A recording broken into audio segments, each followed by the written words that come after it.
The Tao of Physics, Fritjof Capra, Modern Physics, A Path with a Heart.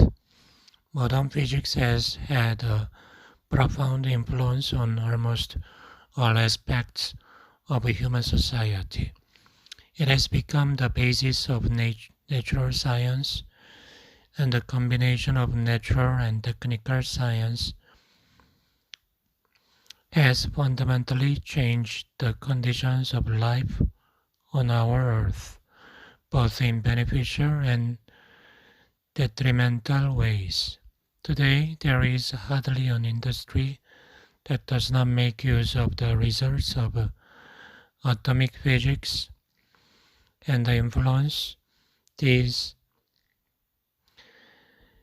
have had on the political structure of the world through their application to atomic weaponry is well known. However, the influence of modern physics goes beyond technology. It extends to the realm of thought and culture. The exploration of the atomic and the subatomic world in the 20th century has revealed an unsuspected limitation of classical ideas. The concept of matter in subatomic physics is totally different from the traditional idea of a material substance in classical physics. These changes brought about by modern physics have been widely discussed by physicists and by philosophers over the past decades, but very seldom has it been realized that they all seem to lead in the same direction, towards a view of the world which is very similar to the views held in Eastern mysticism. The purpose of this book is to explore this relationship between the concepts of modern physics and the basic idea in the philosophical and religious traditions of the Far East. When I refer to Eastern mysticism, I mean the religious philosophies of Hinduism, Buddhism, and Taoism. If physics leads us today to a worldview which is mystical, it returns in a way to its beginning 2,500 years ago. The roots of physics, as of our Western science, are to be found in the first period of Greek philosophy in the 6th century BC.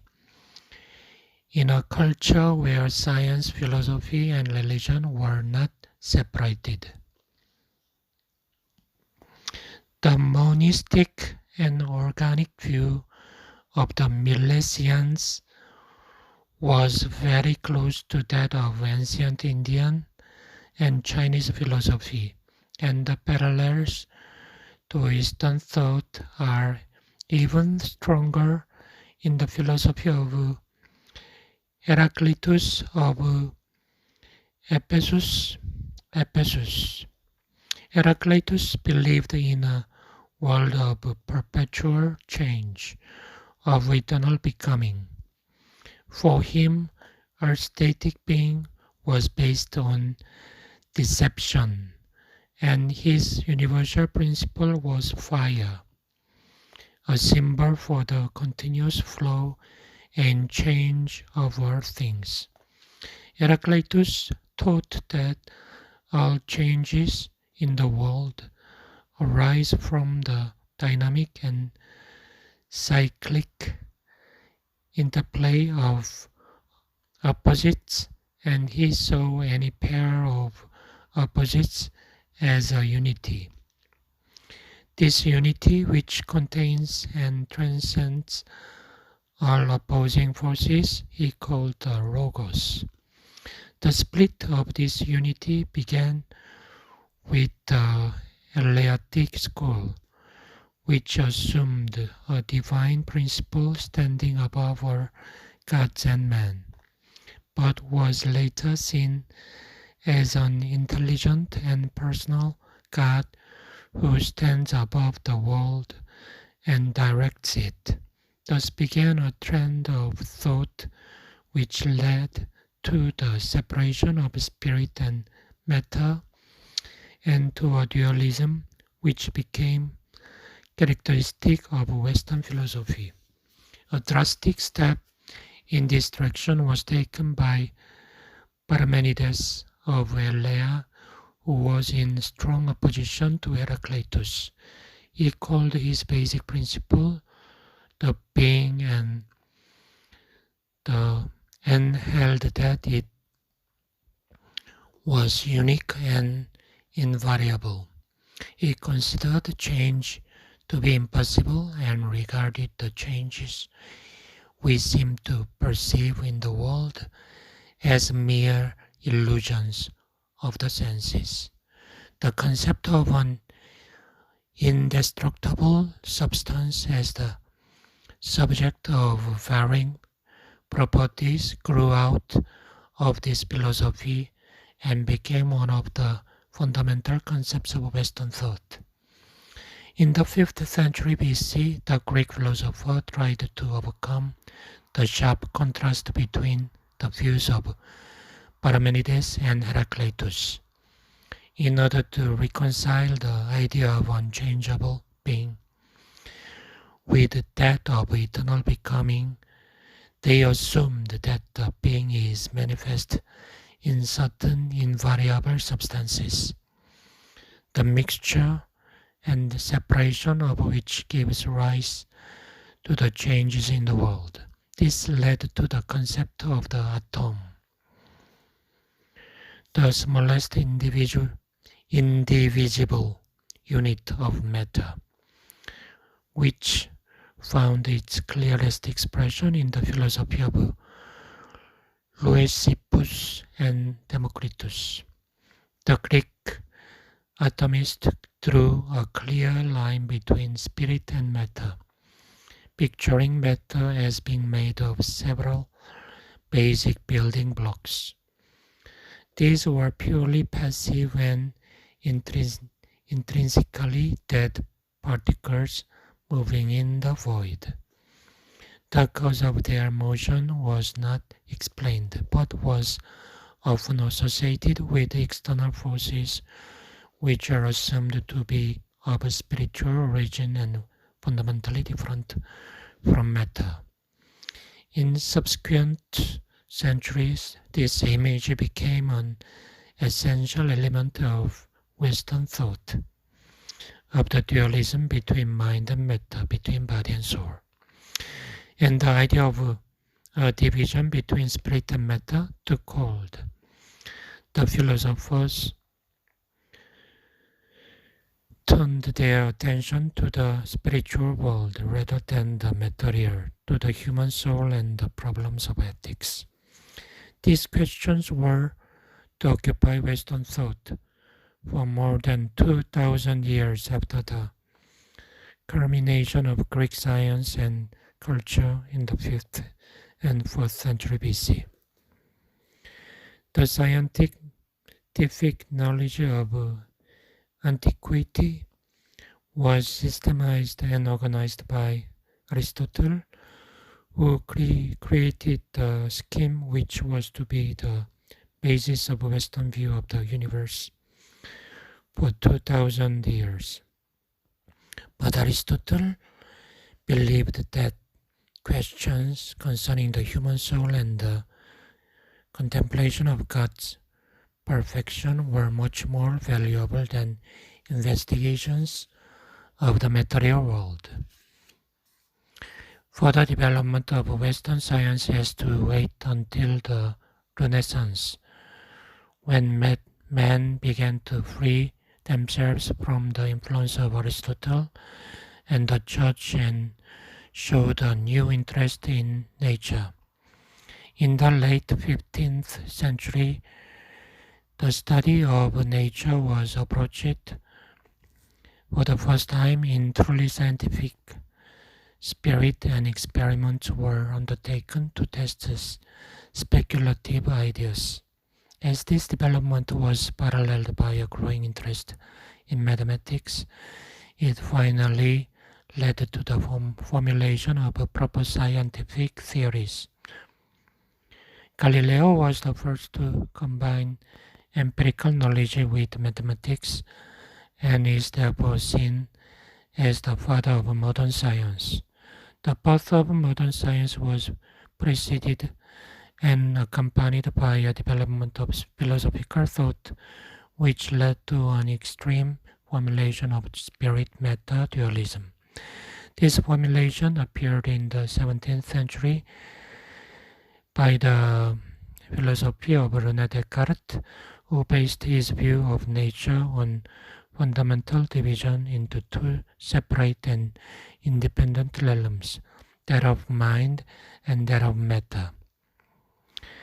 The Cartesian division allowed scientists to treat matter as dead and completely separate from themselves, and to see the material world as a multitude of different objects assembled into a huge machine.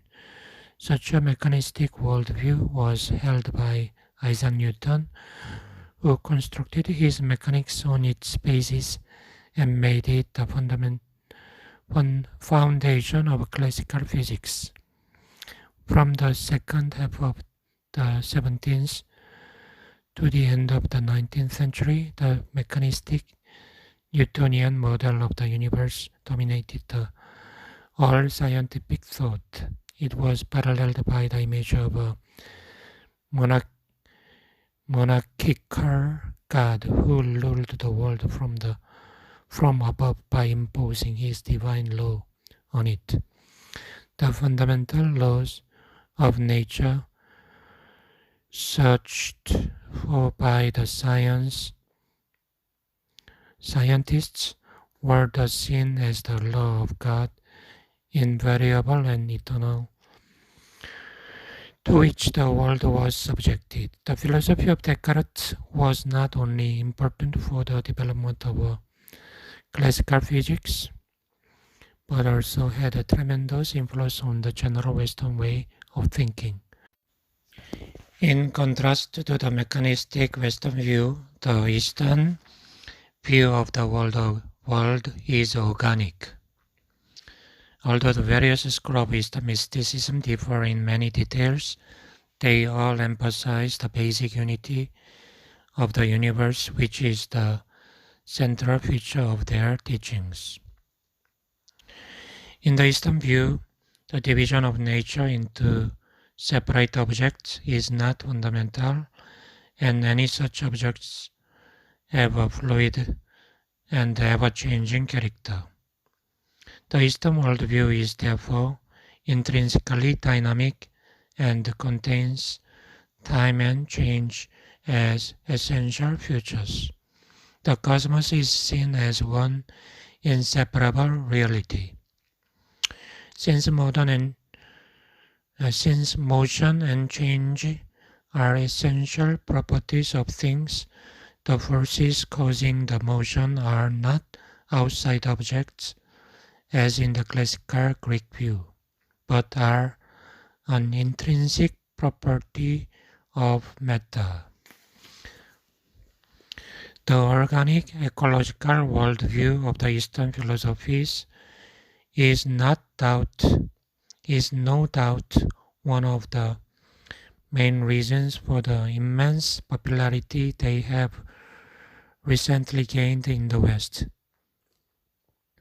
In our Western culture, which is still dominated by the mechanistic, fragmented view of the world, an increasing number of people have seen this as the underlying reason for the widespread dissatisfaction in our society.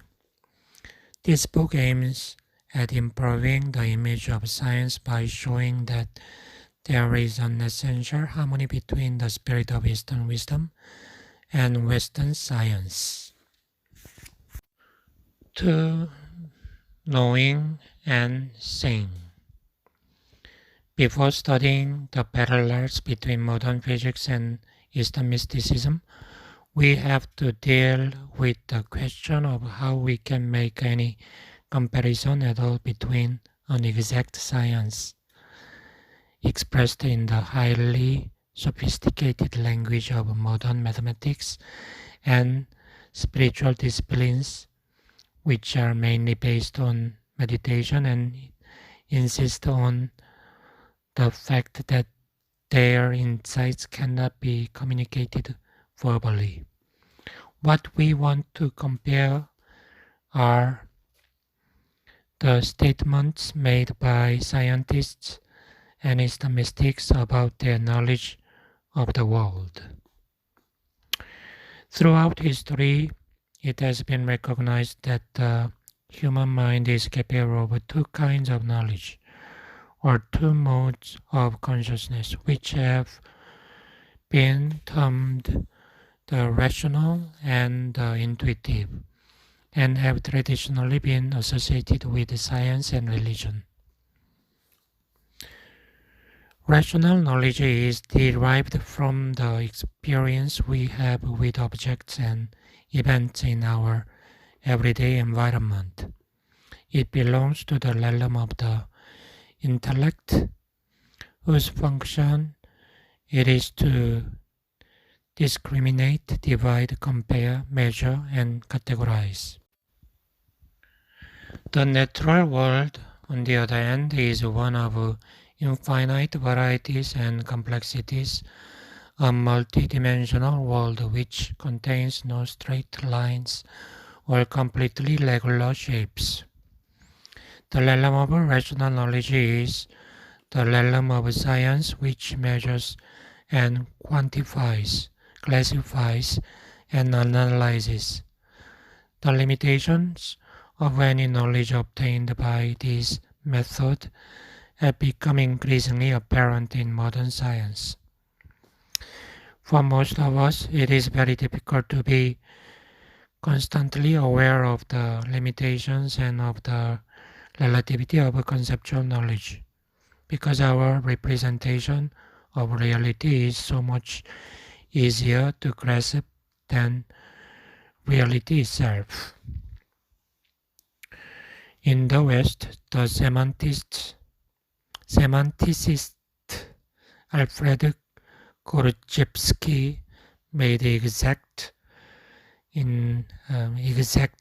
the same point with his powerful slogan, "The map is not the territory." What the Eastern mystics are concerned with is a direct experience of reality, which transcends not only intellectual thinking but also sensory perception.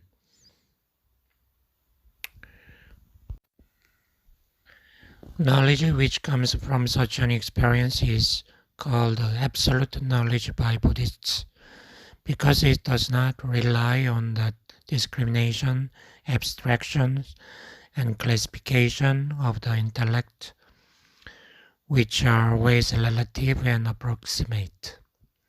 The Eastern mystics repeatedly insist on the fact that the ultimate reality can never be an object of reasoning or of demonstrable knowledge. Lao Tzu, who called this reality the Tao, states the same fact in the opening line of the Tao Te Ching. The Tao that can be expressed is not the eternal Tao. The fact that humanity has not become much wiser over the past 2,000 years is ample evidence of the impossibility of communicating absolute knowledge by words. As Zhuang Zhi said, if it could be talked about, everybody would have told their brother.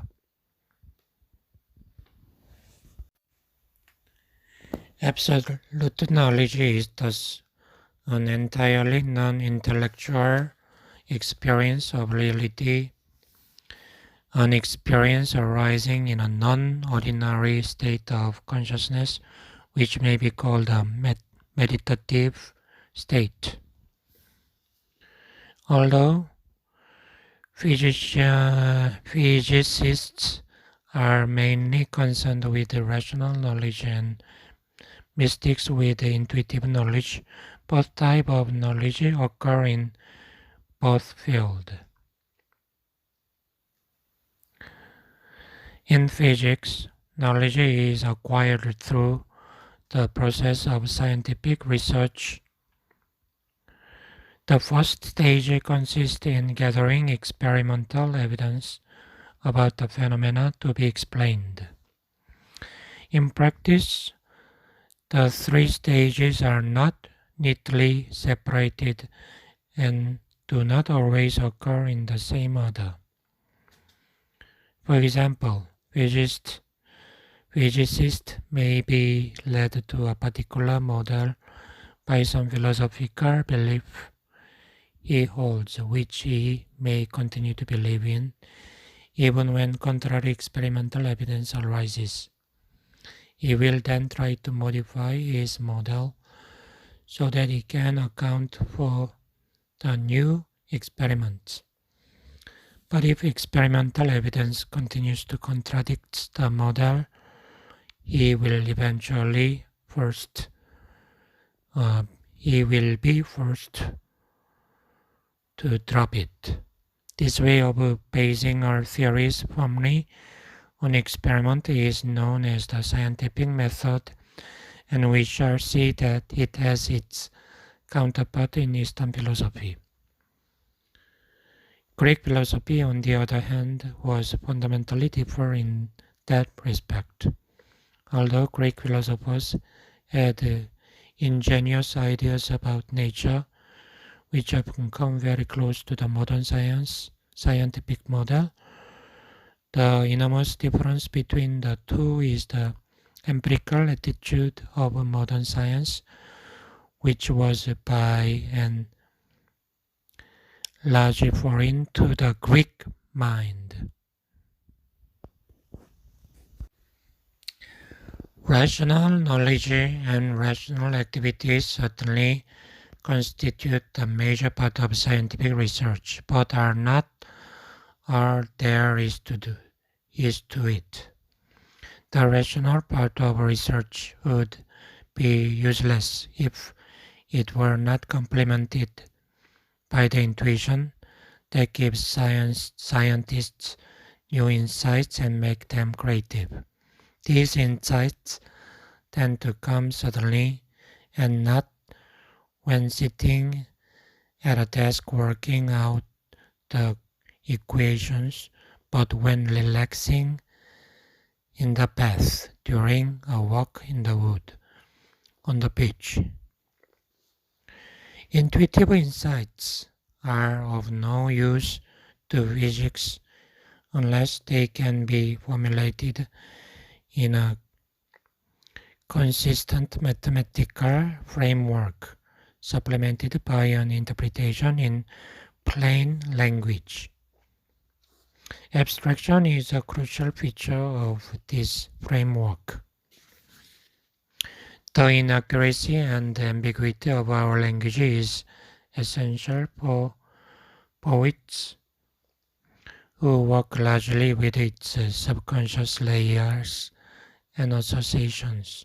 Scientists, on the other hand, aims for clear definitions and unambiguous connections, and therefore it abstracts language further by limiting the meaning of its words,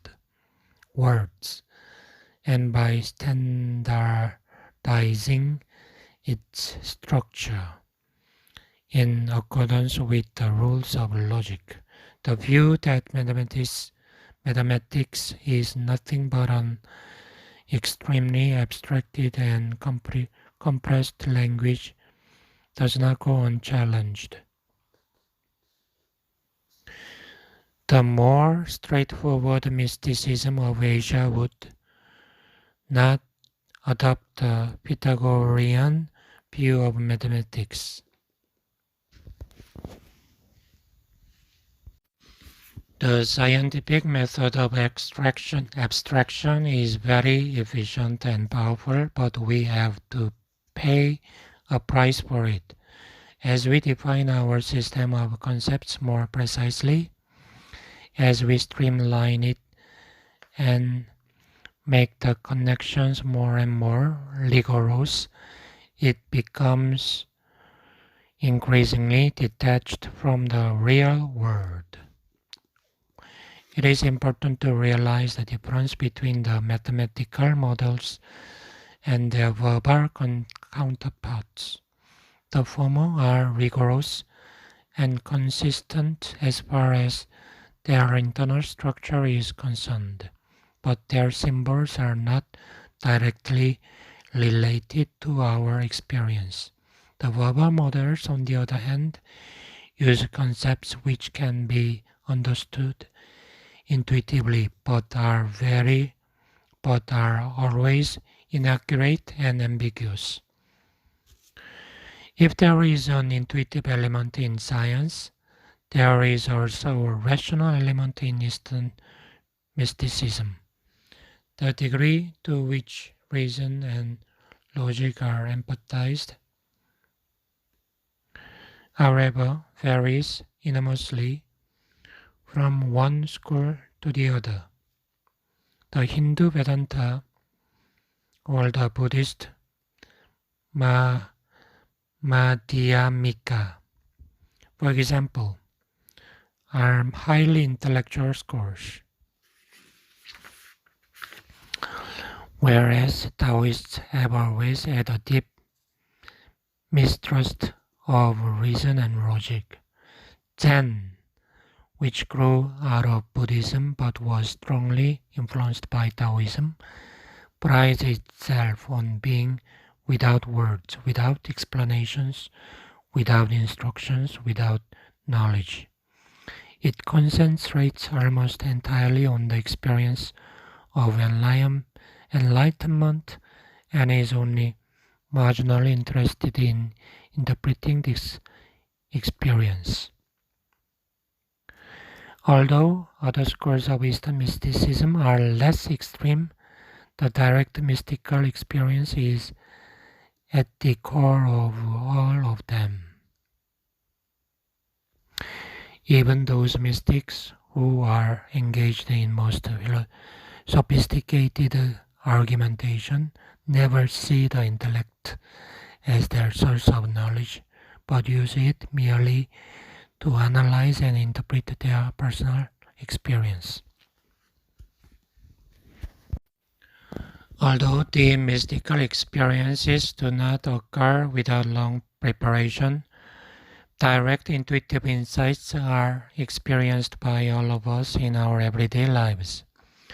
We all are familiar with the situation where we have forgotten the name of a person or some other word and cannot produce it in spite of the utmost concentration.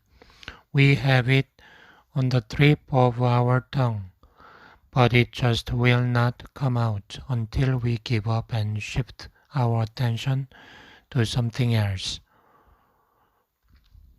Another well-known example of spontaneous intuitive insights are jokes. In the split second where you understand the joke, you experience a moment of enlightenment. It is well known that this moment must come spontaneously. In our everyday life, direct intuitive insights into the nature of things are normally limited to extremely brief moments. Not so in Eastern mysticism, where they are extended to long periods and become constant awareness. The preparation of the mind for this awareness is the main purpose of all school of Eastern mysticism. and of many aspects of the Eastern way of life. During the long cultural history of India, China, and Japan, an enormous variety of techniques, rituals, and art forms have been developed to achieve this purpose, all of which may be called meditation in the widest sense of the word. The basic aim of these techniques seems to be to silence the thinking mind and to shift the awareness from the rational to the intuitive mode of consciousness.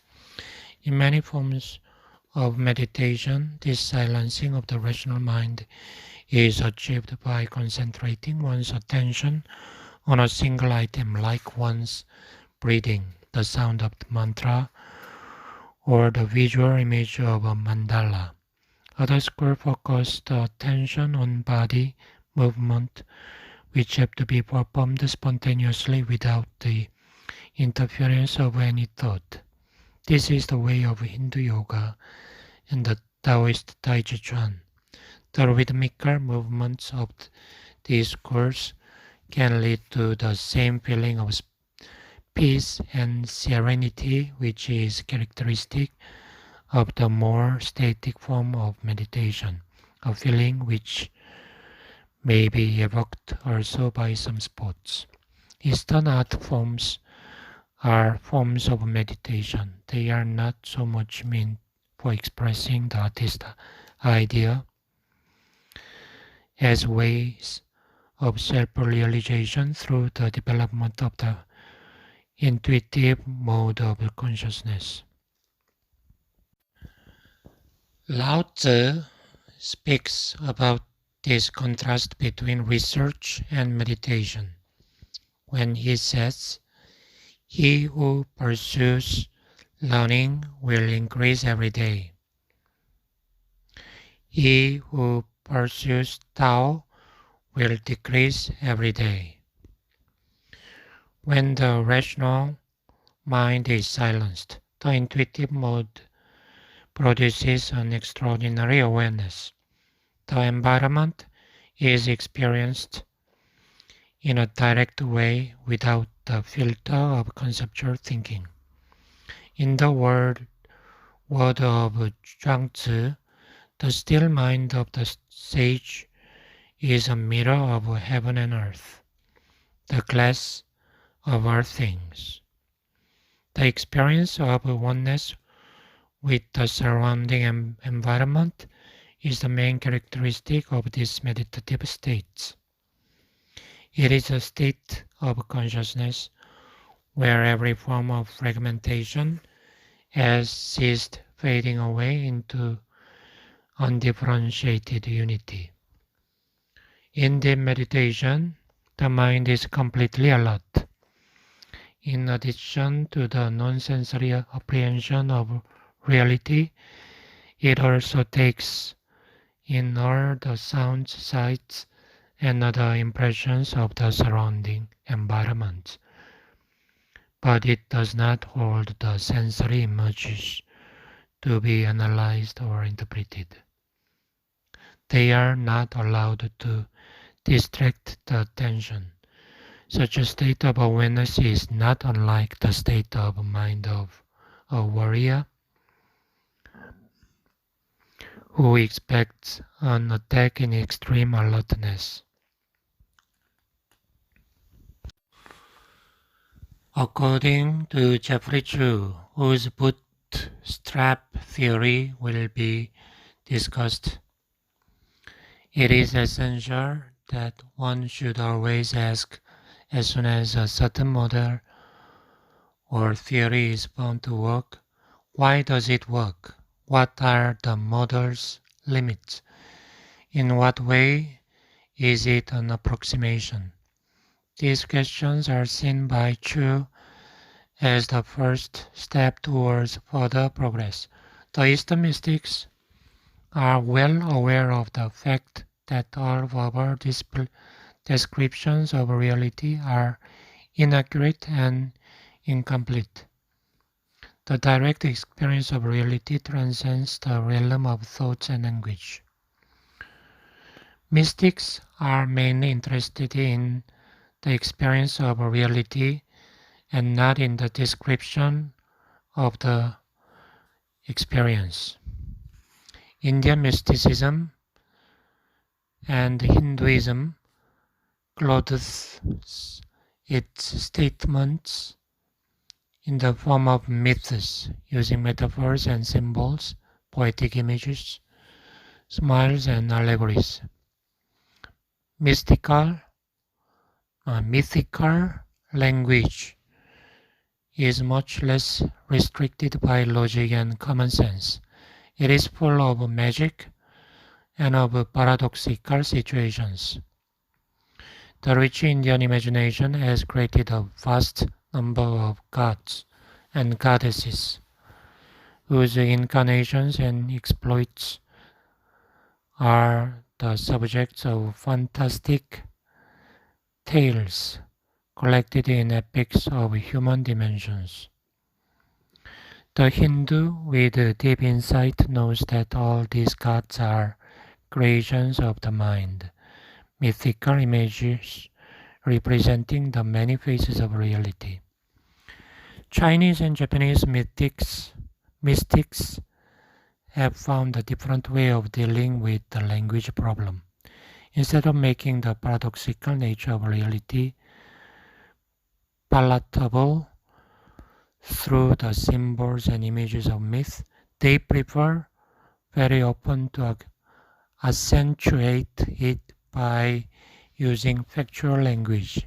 Thus, Taoists made frequent use of paradoxes in order to expose the inconsistencies arising from verbal communication. In Japan, there exists yet another mode of expressing philosophical views, which should be mentioned. It is a special form of extremely concise poetry, which is often used by Zen masters to point directly at the suchness of reality. When a monk asked Fuketsu Ensho, when speech and silence are both inadmissible, how can one pass without error? The master replied, I always remember Kiangsu in March. The cry of partridge, the mass of fragrant flowers.